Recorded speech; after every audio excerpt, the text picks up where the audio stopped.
সে কখনোই তার প্রতিটা ফ্যানকে এইভাবে হতাশ করে রেখে চলে যেতে পারে না।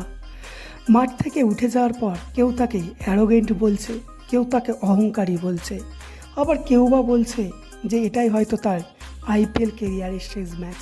তাই হার সহ্য না করতে পেরে, সবার সামনে কাঁদতে না পেরে ড্রেসিং রুমে ফিরে গেছে। হ্যাঁ, প্লেয়ারটা আর কেউ নয়, সবারই প্রিয় প্লেয়ার মহেন্দ্র সিং ধোনি। আরসিবির বিরুদ্ধে ম্যাচটা হেরে যাওয়ার পর অবশ্যই খুবই খারাপ লেগেছে প্রতিটা মহেন্দ্র সিং ধোনির যারা ফ্যান তাদের। কারণ মহেন্দ্র সিং ধোনি একটি কথা দিয়েছিল যে সে তার জীবনের শেষ ম্যাচটা চেপকে খেলবে। কিন্তু তোমরা প্রত্যেকেই জানো, যদি এবারে সিএসকে ফাইনালে যেত সেক্ষেত্রে ফাইনালটা চেপকে হতো এবং সেই চেপকেই মহেন্দ্র সিং ধোনি নিজের শেষ ম্যাচ খেলে সম্পূর্ণ করত। কিন্তু আরসিবির কাছে হেরে গেছে, যার ফলে এখন আর মহেন্দ্র সিং ধোনির টিম অর্থাৎ সিএসকে প্লে অফে যেতে পারেনি। কিন্তু কখনোই প্রতিটা মহেন্দ্র সিং ধোনির ফ্যান চাইবে না তার জীবনের শেষ ম্যাচটা এইভাবে শেষ হোক। কারণ 2019-এ নিউজিল্যান্ডের কাছে যখন ভারতীয় টিম হেরে গিয়েছিল, মহেন্দ্র সিং ধোনি যখন ম্যাচ ফিনিশ করতে পারেনি, তারপর আন্তর্জাতিক টিম থেকে অবসর নিয়ে নিয়েছিল মহেন্দ্র সিং ধোনি, যেটা খুবই কষ্টের বিষয় হয়েছিল প্রতিটা ভারতীয় ক্রিকেটের দর্শক এবং মহেন্দ্র সিং ধোনি ফ্যানদের জন্য, যেটা একেবারেই চাইবে না মহেন্দ্র সিং ধোনির ফ্যানেরা যে এবারে আরসিবির কাছে হেরে গিয়েও মহেন্দ্র সিং ধোনি নিজের আইপিএল কেরিয়ারের শেষ ম্যাচটা খেলুক। সবাই চাইছে মহেন্দ্র সিং ধোনি আবার কামব্যাক করুক, এবং মহেন্দ্র সিং ধোনি কামব্যাক করবে এই কথাটা সুরেশ রায়না এবং আম্বাতি রাইডুর মতো বড় বড় প্লেয়াররাও বলছে। আম্বাতি রাইডুরও চোখে অনেক জল এসে গিয়েছিল যখন সিএসকে এই ম্যাচটা হেরে গেছে।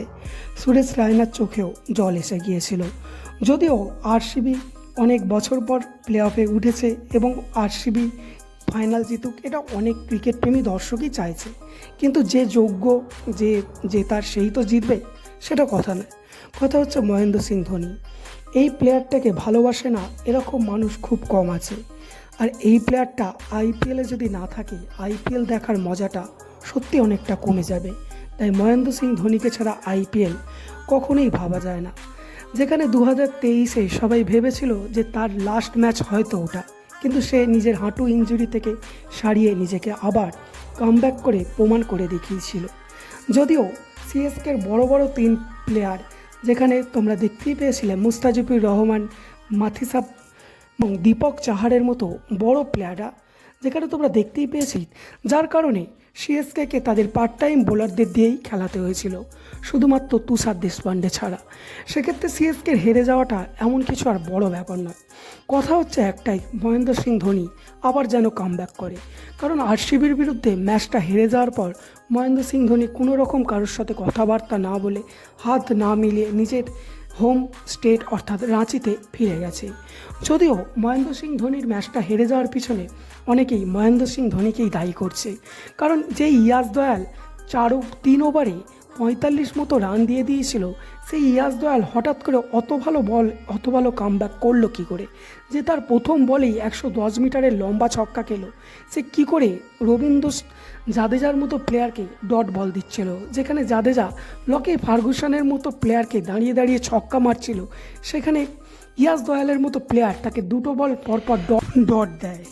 এটার পিছনে একটাই কারণ, যে নতুন যে বলটা আনা হয়েছিল সেই বলে ভালো গ্রিপ হচ্ছিল এবং সুইং হচ্ছিল, যার কারণেই এমএসডি আউট হওয়ার পর অতটা রেগে গিয়েছিল এবং রবীন্দ্র জাদেজার মতো প্লেয়ার ডট খেয়েছে। তো যাই হোক, আরসিবি জিতেছে, তার জন্য অবশ্যই কংগ্রাচুলেশন আরসিবিকে। কিন্তু একটাই কথা, মহেন্দ্র সিং ধোনিকে যেন আবার কামব্যাক করতে দেখা যায় এবং তাকে ব্যাট হাতে মাঠে দেখা যায়, এটাই চাইবে।